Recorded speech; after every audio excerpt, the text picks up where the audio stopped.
Papuri sa Diyos sa kaitaasan, buhay na ang Panginoong Jesucristo mga nakshis. At dahil dyan, eto na ang kanyang bihis-serye para sa kanyang Easter Vestment 2025. Siyempre, first step lagi, tatanggalin muna natin yung mga accessories niya. Hikaw, kwintas, sing-sing, tapos yung brooch na yun sa gitna na nag-hold dun sa kanyang panyuelo. After panyuelo yung kanyang belt. After the belt, yung kanya namang sobrefalda. Alam nyo ba mga nakshis, makwento ko lang sa inyo saglit.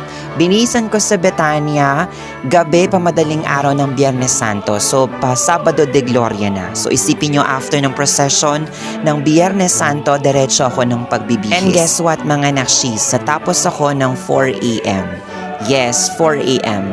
Lahat-lahat na yun pagpaplansya ng vestment, paghahanap ng hikaw, sukat doon, kung bagay ba to or hindi, etc. So ito na nga yung kanyang vestment for Easter, yung kanyang vestida, nagamit niya na yan sa kanyang feast day, kung hindi ako nagkakamali, 2022 or 2023. Yung kanyang veil/cape na yan, color pink na yan, bago yan mga nakshi. So bumili lang ako sa telahan ng 3 yards and a half na ganyan na super pink, parang baby pink lang para bumagay lang din talaga doon sa kulay ng kanyang vestida. Siyempre, thank you very much sa napaka-talented kong Nakshi Jacob para doon sa kanyang regalo sa Santa na handmade necklace.